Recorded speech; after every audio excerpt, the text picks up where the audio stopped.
नमस्ते दोस्तों। जोश मेंटर यूट्यूब चैनल पर आपका स्वागत है। दोस्तों, जैसा कि आप जानते हैं, यूकेपीएससी द्वारा आजकल जो लेक्चरार के पेपर कराए गए थे वे संपन्न हो चुके हैं। आज इतिहास का जो पेपर था उसकी आंसर की हमने प्रोवाइड करने की कोशिश की है। दोस्तों, पूरा पेपर जो 200 नंबर का था, हमने उसके 4 पार्ट बनाने के जो प्रयास किया है, उसमें चारों पार्ट में हर पार्ट में 50-50 क्वेश्चन पर पार्ट होंगे और इसमें जो आंसर की हम उपलब्ध करा रहे हैं, हमने कोशिश की है कि बेस्ट सोर्स से आपके लिए आंसर की बनाई जाए। यदि आपको किसी क्वेश्चन में डाउट लगता है तो आप सोर्स के साथ हमारे पास हमारे टेलीग्राम चैनल जोश मेंटर पर रख सकते हैं। अगर हमें सही सोर्स मिलेगा तो हम उसको आपको बताएंगे। अगर आप ऑब्जेक्शन लगाना चाहते हैं उस क्वेश्चन पर तो हम आपको सोर्स उपलब्ध करवाएंगे। इसलिए अगर आपको किसी क्वेश्चन पर हमारे किसी आंसर पर डाउट लगता है तो हमें ज़रूर बताएं। चलिए शुरू करते हैं। आज का ये जो पेपर था इसकी आंसर की यहाँ पर कैसे कैसे रहेगी और इसका थोड़ा सा मैं डिस्क्राइब भी करूँगा कि इसमें क्या सही होगा और क्यों सही होगा, इसके बारे में हम बात करेंगे। तो चलिए शुरू करते हैं।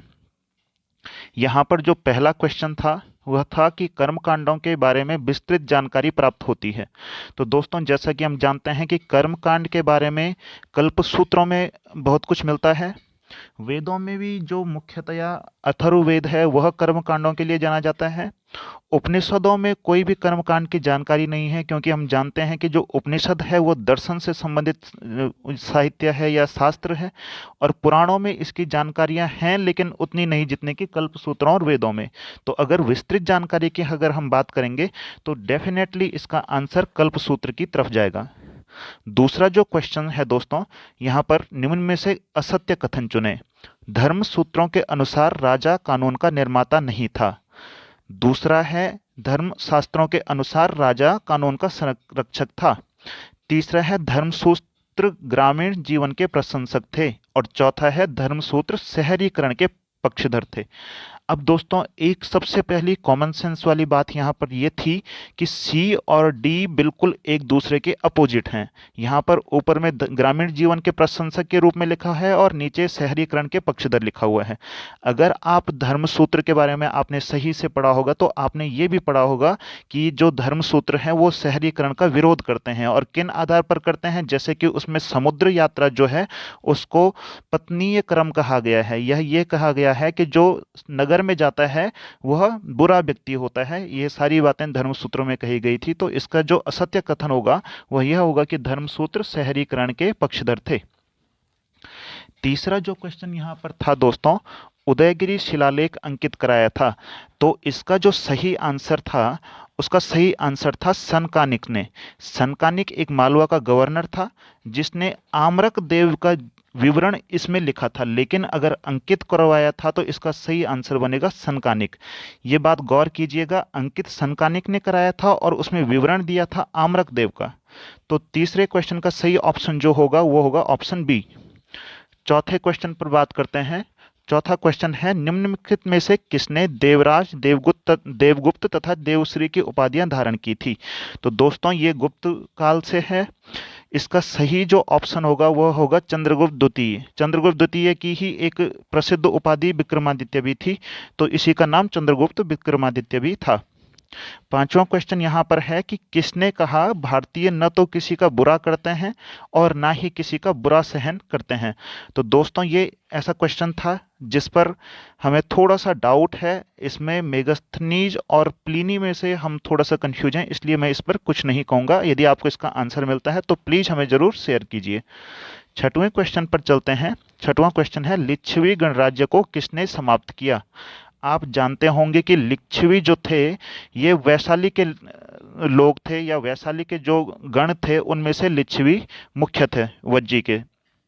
तो लिच्छवियों पर आक्रमण करने का जो मुख्य काम किया था वह अजातशत्रु ने किया था। अगर इस पर आपको डिटेल वीडियो चाहिए तो आप हमारे YouTube चैनल जोश मेंटर पर जरूर आ सकते हैं। मैं इस पर एक डिटेल वीडियो जरूर डाल दूंगा। सातवां जो क्वेश्चन है, भारत का प्रथम मजदूर संगठन कौन था। तो इसका सही आंसर जो है वो है एटक। इसकी स्थापना 1920 में शायद हुई थी, लेकिन सबसे पहले जो था वो एटक ही था, ये मैं बिल्कुल श्योर हूँ। आठवें क्वेश्चन पर चलते हैं। तोता ए हिंद उपनाम से विख्यात प्रसिद्ध कवि अमीर खुसरो निम्नलिखित में से किसके समकालिक नहीं थे? तो जैसा कि आप जानते हैं कि तोता ए हिंद से प्रसिद्ध जो कवि है वो है अमीर खुसरो। तो किसके समकालिक नहीं थे? तो इसमें बात करें बलबन, सबसे पहला जो यहाँ पर ऑप्शन दे रखा है ये है बलबन। तो हम ये जानते हैं कि बलबन का जो पुत्र था नासिरुद्दीन महमूद, उसी के ही दरबार में गया ये अमीर खुसरो ने अपना जो कविता वाला पोर्शन था, या हम कहेंगे कि जो अपनी शुरुआत उन्होंने की थी वो गयासुद्दीन बलबन के पुत्र के समय से की थी या उनके दरबार से की थी। तो ये निसंदेह बलबन के समकालिक थे। दूसरा ऑप्शन आता है गयासुद्दीन तुगलक। तो अमीर खुसरो इनके शासनकाल के समय भी थे। अलाउद्दीन खिलजी के शासनकाल के समय तो वो मुख्य तौर से थे, लेकिन इल्तुतमिश के शासनकाल में वे नहीं थे या इसके समकालिक वे नहीं थे। तो इसका सही ऑप्शन जो होगा वो होगा ऑप्शन डी। 9वें क्वेश्चन पर चलते हैं। निम्नलिखित में से कौन सा किला शिवाजी ने सर्वप्रथम जीता था? तो दोस्तों इसका जो सही आंसर होगा वो होगा ऑप्शन सी, तोरण का किला, जो उन्होंने 1643 में जीता था। जो 10वां क्वेश्चन है, तहकीक ए हिंद सुप्रसिद्ध साहित्यिक कृति किसके द्वारा रचित है? तो इस पर बात करेंगे। तहकीक ए हिंद जो किताब है वह लिखी है अलबरूनी ने, और अलबरूनी महमूद गजनवी के साथ भारत आए थे 1018 में, और इन्होंने यहाँ पर ये किताब लिखी थी। तो तहकीक ए हिंद जो है वो बहुत प्रसिद्ध किताब है। इसके बाद अगले क्वेश्चन पर चलते हैं। महमूद गजनवी एवं मोहम्मद गौरी के आक्रमणों ने ऑप्शन ए भारत में मुस्लिम शासन स्थापित किया, ऑप्शन बी भारत की धन संपत्ति की लूट में परिणामित रहे, सी चिरस्थायी सांस्कृतिक छाप छोड़ी, और डी है भारतीय नरेशों की सैन्य दुर्बलता को प्रकट किया। तो दोस्तों अगर इसके ऑप्शन को हम समझें तो सबसे पहले ए तो ठीक है, बी को हम लेके चलते हैं कि भारत की धन संपत्ति की लूट में परिणामित। तो हम महमूद गजनवी तो निश्चित तौर पर एक लुटेरा था, या हम कहेंगे कि उसने धन संपत्ति की लूट की, लेकिन मोहम्मद गौरी ने बिल्कुल भी धन संपत्ति की लूट नहीं की। तो ऑप्शन बी गलत हो जाएगा। चिरस्थायी सांस्कृतिक छाप के पीछे का रीजन ये होगा कि महमूद गजनवी जब भारत आया और जब वो चला गया तो उसकी यहाँ पर कोई सांस्कृतिक छाप यहाँ पर नहीं छोड़ी। और चौथा यहाँ पर है भारतीय नरेशों की सैन्य दुर्बलता को प्रकट किया। तो यह भी बिल्कुल सही ऑप्शन नहीं है, क्योंकि आप जानते हैं कि मोहम्मद गौरी ने 1178 में जब गुजरात के आहिलवाड़ पर आक्रमण किया था तो वहाँ पर भीम द्वितीय ने उसको हरा दिया था, और इसके बाद तराइन में 1191 में एक बार फिर से मोहम्मद गौरी हारा था। तो इसका जो सही ऑप्शन होगा वह होगा ऑप्शन ए, क्योंकि जब मोहम्मद गजनवी और मोहम्मद गौरी ने भारत पर आक्रमण किया तो भारत में एक मुस्लिम शासन जरूर स्थापित हो गया था। मोहम्मद गौरी ने अपने 3 दास, कौन कौन, यहाँ पर एक था ऐबक, दूसरा था यलदौज और तीसरा था कुवाचा, इन तीनों ने भारत पर शासन उसके बाद किया। चौथा यहाँ 12वां जो यहाँ पर क्वेश्चन है, अलाउद्दीन खिलजी 1296 ईस्वी में अपने चाचा एवं संरक्षक की हत्या कर दिल्ली का सुल्तान बना। निम्न में से कौन उसका संरक्षक था? अब यहाँ पर सीधे सीधे क्वेश्चन में लिखा हुआ है कि अपने चाचा एवं संरक्षक, मतलब ये एक ही व्यक्ति है, और उसकी हत्या कर दिल्ली का सुल्तान बना। तो डेफिनेटली इसमें एक बात है कि अलाउद्दीन खिलजी जलालुद्दीन फिरोज खिलजी को मारकर ही यहाँ पर दिल्ली का सुल्तान बना। जिनमें अन्य जो ऑप्शन है वो सारे गलत हैं। यहाँ पर जो गयासुद्दीन बलबन है ये दास वंश का है। नसरुद्दीन खुसरो शाह जो था वो अलाउद्दीन खिलजी के बाद का शासक है, और कुतुबुद्दीन मुबारक शाह ये भी इसके बाद का शासक है। तो इसका सही ऑप्शन होगा ऑप्शन ए, जलालुद्दीन फिरोज खिलजी। आइए 13वें क्वेश्चन पर चलते हैं। निम्न विदेशी यात्रियों में से किसने जहांगीर के शासनकाल में भारत की यात्रा की? तो दोस्तों इसका जो सही आंसर है वह है यहाँ पर बी, फ्रांसिस्को पेलसार्ट ने यहाँ पर जो भारत की यात्रा की थी। ये जो फ्रांसिस्को पेलसार्ट था यह आगरा में आया था और यह एक डच यात्री था। तो ये इसका सही आंसर जो जाएगा वो जाएगा ऑप्शन बी की तरफ। 14वां क्वेश्चन है यहाँ पर, निम्नलिखित में से कौन प्रबल विरोधी था जिन्होंने बैरम खां के पतन का मार्ग प्रशस्त किया? तो आप जानते होंगे कि जब अकबर 1556 में गद्दी पर बैठा तो उसका जो प्रधानमंत्री कहेंगे हम, यह संरक्षक था बैरम खां, वह उसका प्रमुख व्यक्ति था। अब 1560 तक आते आते अकबर जो है बैरम खां से परेशान हो गया, और दूसरी ओर वहीं दरबार में एक अतका खैल परिवार जो था वह अपनी सत्ता को मजबूत करने लगा। तो अतका खैल का जो परिवार था उन्होंने ही बैरम खान को वहां से भगाया, या हम कहेंगे कि उसके पतन का मार्ग प्रशस्त किया। तो इसमें से जो जो यहाँ पर व्यक्ति हैं, जैसे कि अकबर की धायमा जो महाम अनगा थी, अदम खां उसका पुत्र था, जीजी अनगा और उसका पति शमसुद्दीन अतगा खां, तो ये तीनों उस अतगा खैल परिवार के सदस्य थे। तो इसलिए इसका जो सही आंसर होगा वो होगा डी, यानी ये सभी। 15वें क्वेश्चन पर चलते हैं दोस्तों। 15वां क्वेश्चन है, मुगल सैन्य व्यवस्था में अहदी क्या था। तो हम जानते हैं कि जो अहदी मतलब जो मुगल सेना में जो सैनिक होते थे वे विभिन्न प्रकार के होते थे, जैसे कि कुछ राजाओं के जो बादशाह होता था या जो मुगल शासक होता था, कुछ उसके अपने सैनिक होते थे, कुछ जो वहाँ पर जो यहाँ पर जैसे प्रांतीय गवर्नर होते थे उनके लोग होते थे, तो उनके भी कुछ सैनिक होते थे। तो जो अहदी था वह मुख्य तौर पर शाही घुड़सवार होता था, जो कि केंद्रीय सेना का से यहाँ पर सैनिक होता था। तो इसका सही आंसर जो होगा वो होगा डी, यानी शाही घुड़सवार। 16वें क्वेश्चन पर बात करते हैं, निम्नलिखित में से किस युद्ध में सर्वप्रथम तोप का प्रयोग दो पक्षों में से एक द्वारा हुआ।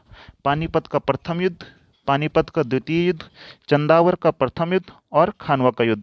तो दोस्तों इसमें से जो सही आंसर होगा वो होगा पानीपत का प्रथम युद्ध, यानी बाबर ने भारत में सर्वप्रथम तोप का प्रयोग किया।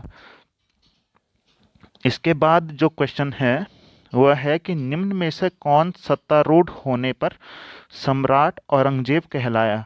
यानी यह सीधे सीधे ये पूछ रहा है कि औरंगजेब का सत्तारूढ़ होने से पहले नाम क्या था। तो इसका सही आंसर जो है वो है ऑप्शन बी, यानी मुईउद्दीन मोहम्मद औरंगजेब।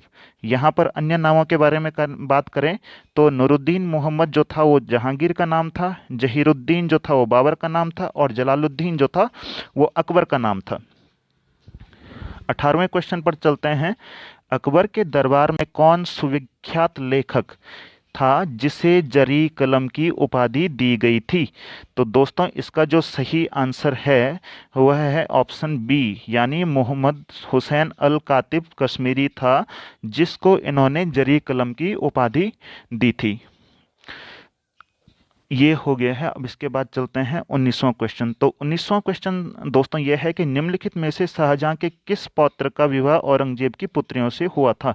तो दोस्तों इसका जो आंसर है उसमें मैं शायद मुझे लगता है कि इसका आंसर सी है, लेकिन इसमें मैं थोड़ा सा कंफ्यूज हूँ, जिसके कारण मैं इसका कोई भी सही आंसर आपको नहीं बताऊंगा। यदि आपको मिलता है इसका सही आंसर तो आप हमसे ज़रूर शेयर कीजिएगा। इसके बाद चलते हैं 20वें क्वेश्चन पर। 20वां क्वेश्चन है, नूरजहां ने अपनी पहली पुत्री लाडली बेगम का विवाह निम्नलिखित में से किस शहजादे से किया था। तो दोस्तों यहाँ पर जो ऑप्शन है वह है खुर्रम, शहरयार, खुसरो और इनमें से कोई नहीं। तो जो सही ऑप्शन है वो है शहरयार।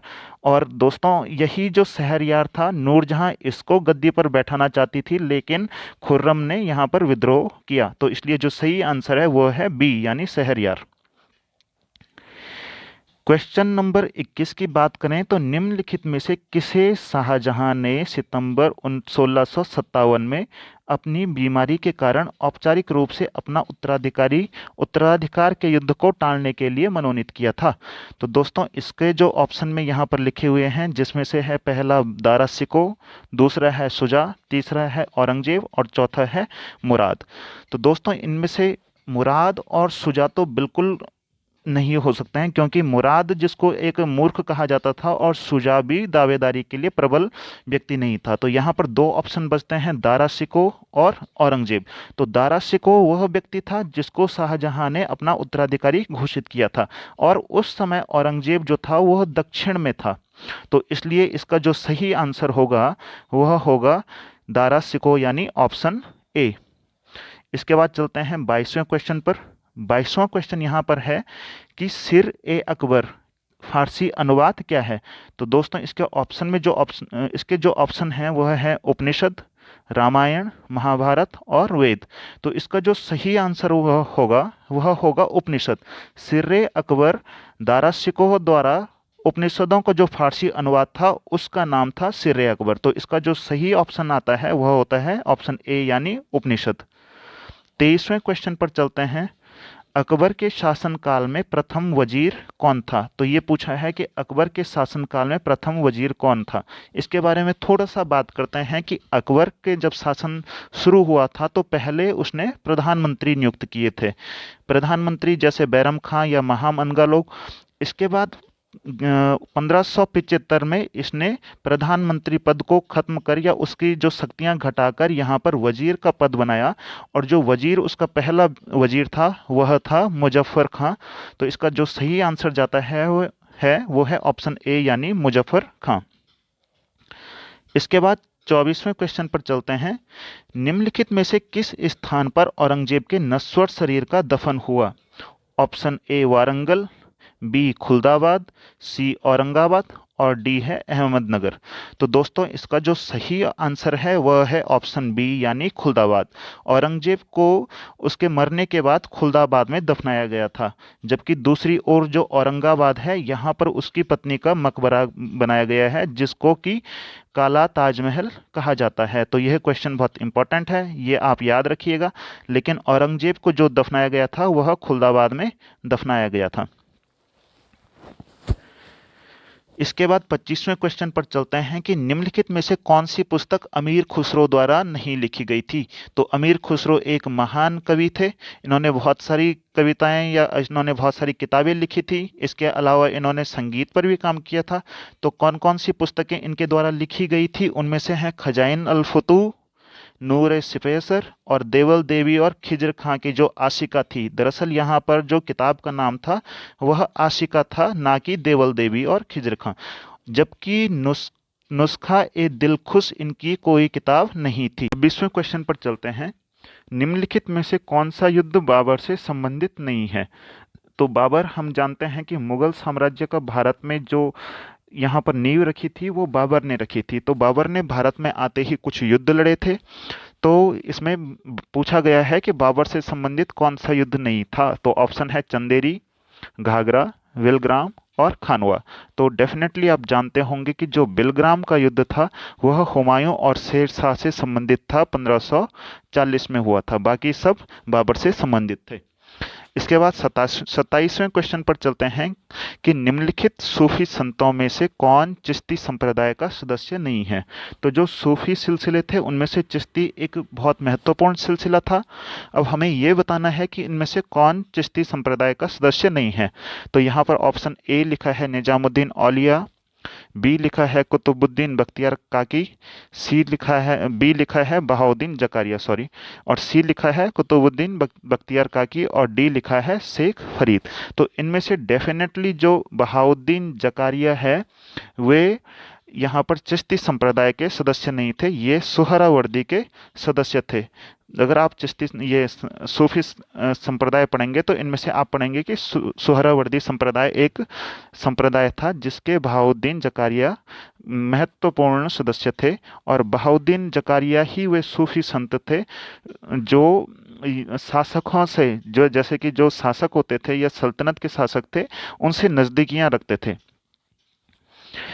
28वें क्वेश्चन पर चलते हैं कि निम्नलिखित में से कौन सा युग्म सुमेलित नहीं है? तो इसका जो ऑप्शन ए दिया है जहीरुद्दीन मोहम्मद यानी बाबर, बी जलालुद्दीन मोहम्मद यानी अकबर, सी नूरुद्दीन मोहम्मद यानी शाहजहां और डी है नसीरुद्दीन मोहम्मद यानी हुमायूं। दोस्तों ये जो नाम है ये उनके पूरे नाम हैं और ये जो यहाँ पर ये नाम लिखे हैं ये इनके लास्ट के नाम या महत्वपूर्ण नाम हैं जिनसे हम उनको जानते हैं। तो हमें बताना है कि इनका जो पूरा नाम था किसका यहाँ पर सही सुमेलित नहीं है। तो आप देखेंगे कि ऑप्शन जो सी है इसमें नूरुद्दीन मोहम्मद है, ये शाहजहां का नहीं जहांगीर का नाम होता था। ये बात आप गौर कीजिएगा कि जितने भी नूरुद्दीन या नूर जैसे नूर महल हो गया या नूर जहां या नूर जैसे शब्द हैं ये सारे जहांगीर से संबंधित थे। और ये जो नूर शब्द है ये पारसी धर्म का इस पर एक प्रभाव था जिसके कारण इसने अपने नाम के आगे ये प्रकाश या नूर जैसा शब्द जोड़ा। 29वें क्वेश्चन पर चलते हैं। फरीद निम्नलिखित में से किस मध्यकालीन शासक का वास्तविक नाम है? तो यह काफ़ी इजी क्वेश्चन है। ऑप्शन पर चलते हैं, शेरशाह सूरी, औरंगजेब, सिकंदर लोदी, फिरोज शाह तुगलक। तो आप जानते होंगे कि ऑप्शन ए यानी शेरशाह सूरी जो था उसका पहला नाम फरीद था, इसके बाद इसका नाम पड़ा था शेर खां और लास्ट में शेरशाह। 30वें क्वेश्चन पर चलते हैं। विजयनगर राज्य की राजधानी हम्पी किस नदी के तट पर थी? तो इसमें जो ऑप्शन दिए हैं वह है गोदावरी, कावेरी, कृष्णा और तुंगभद्रा। तो जो सही ऑप्शन होगा वो होगा ऑप्शन डी यानी तुंगभद्रा। इसके बाद 31वें क्वेश्चन पर चलते हैं। निम्नलिखित में से कौन सा शासक कश्मीर का अकबर के नाम से जाना जाता था? तो दोस्तों हमें यह बताना है कि कश्मीर का अकबर के नाम से किस शासक को जाना जाता था। Option A Zainul Abidin, B Shamsuddin, C Alauddin, D Nuruddin. तो इसमें जो सही आंसर है वो है जैनुल आबदीन। ऑप्शन ए यहाँ पर सही है। इसके बाद 32वें क्वेश्चन पर चलते हैं। जियाउद्दीन बर्नी के विषय में निम्नलिखित कथनों पर विचार कीजिए। 1 है उसका जन्म गोलकुंडा में हुआ था, बी है वह मोहम्मद बिन तुगलक का समकालिक था, और सी है वह तारीख ए फिरोजशाही का लेखक था। तो इसमें से हमें बताना है कि कौन सा सही है।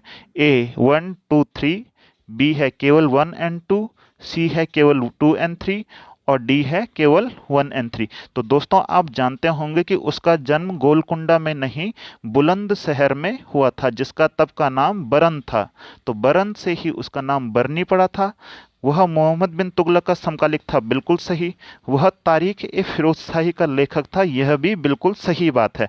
तारीख ए फिरोजशाही वह पुस्तक है, यानी तारीख ए फिरोजशाही के नाम से 2 पुस्तकें हैं, जिसमें पहली का जो लेखक है वह है बर्नी और दूसरी का लेखक जो है वह है अफीक। तो इसमें से जो सही ऑप्शन होगा वह होगा सी, यानी केवल 2 और 3 सही है। इसके बाद चलते हैं 33वें क्वेश्चन की तरफ। निम्नलिखित में से किस कृति को उसके अरबी अनुवादकों ने रज्मनामा शीर्षक दिया था? तो ये काफ़ी इम्पॉर्टेंट बुक है या इम्पॉर्टेंट ट्रांसलेशन है। तो यहाँ पर जो सही ऑप्शन होगा वो होगा ऑप्शन सी, यानी महाभारत का जो अनुवादित नाम था वह था रज्मनामा, और ये अकबर के समय ट्रांसलेट हुई थी। आगे चलते हैं 34वें क्वेश्चन पर।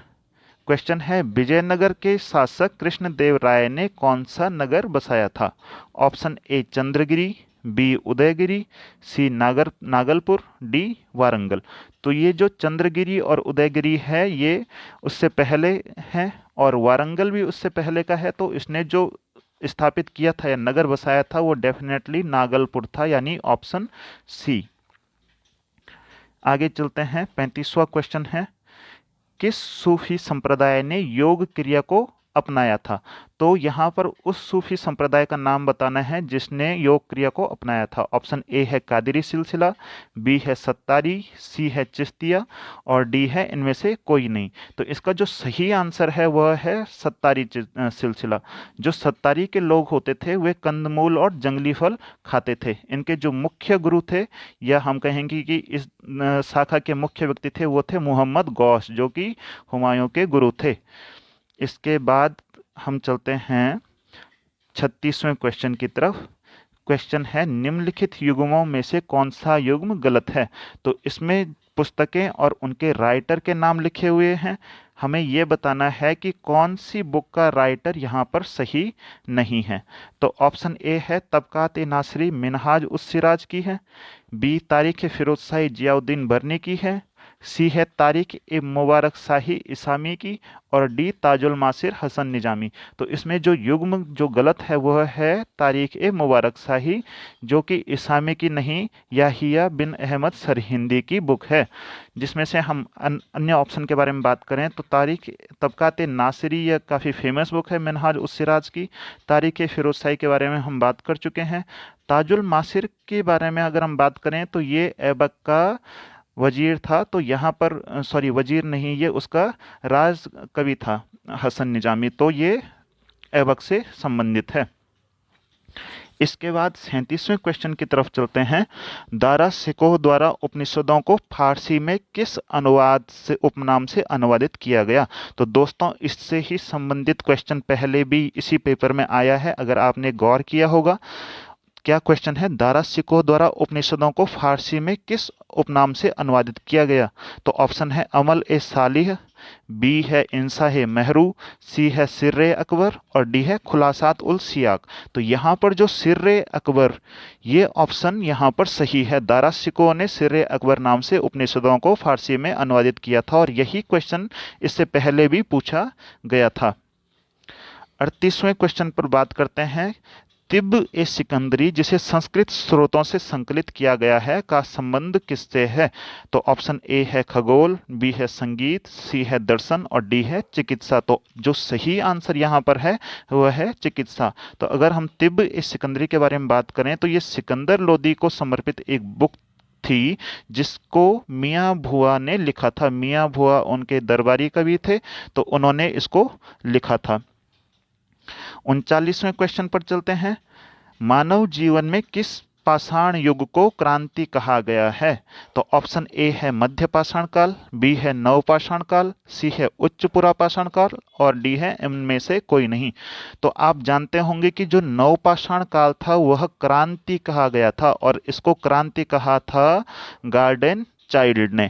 तो क्रांति क्यों कहा गया था? क्योंकि नवपाषाण काल ही वह काल है जिसमें जो मानव ने है फसल बोनी शुरू की थी और वो जो था स्थायी जीवन की ओर बढ़ने लगा था। तो इसलिए जो सही ऑप्शन होगा वो होगा ऑप्शन बी यानी नवपाषाण काल। 40वें क्वेश्चन पर चलते हैं।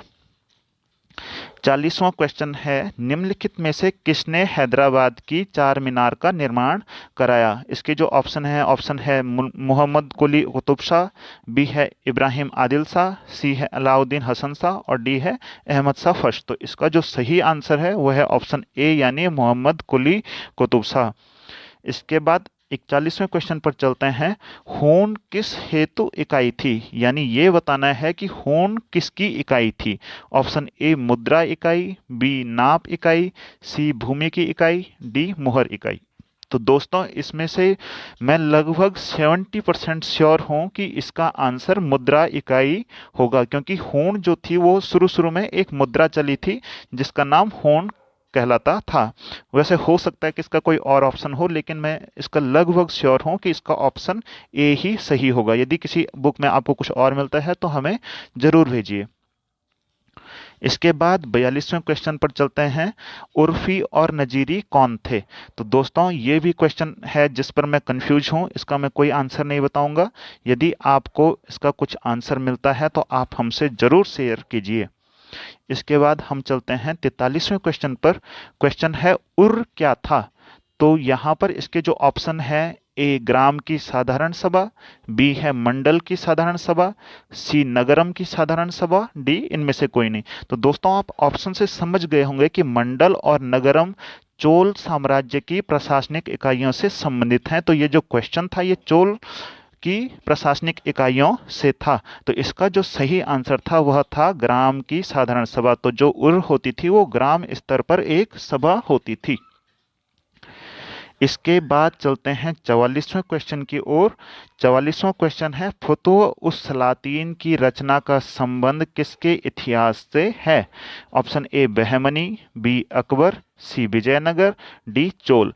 आप जानते होंगे कि जो फुतुह अस-सलातीन किताब है वह इसामी द्वारा लिखित है और इसामी जो था वह बहमनी साम्राज्य में चला गया था, तो उसने यह बहमनी साम्राज्य को समर्पित की है। तो डेफिनेटली उसमें इसका ही इतिहास लिखा गया है।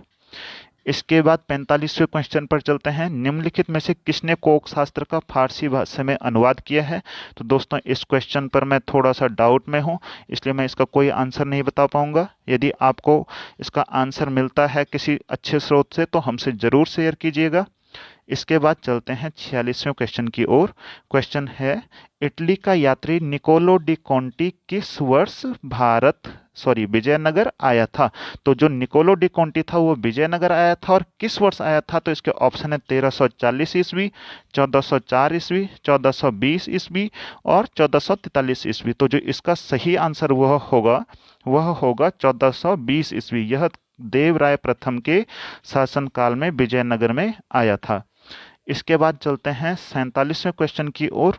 लिंगायत आंदोलन, यह एक आंदोलन है जो शैव संप्रदाय, या हम कहेंगे कि शैव मत से संबंधित है। लिंगायत आंदोलन के प्रवर्तक कौन थे? A option Shankaracharya, B Madhvacharya, C option जो है वो है बासव और चन्ना बासव, और डी है बासव।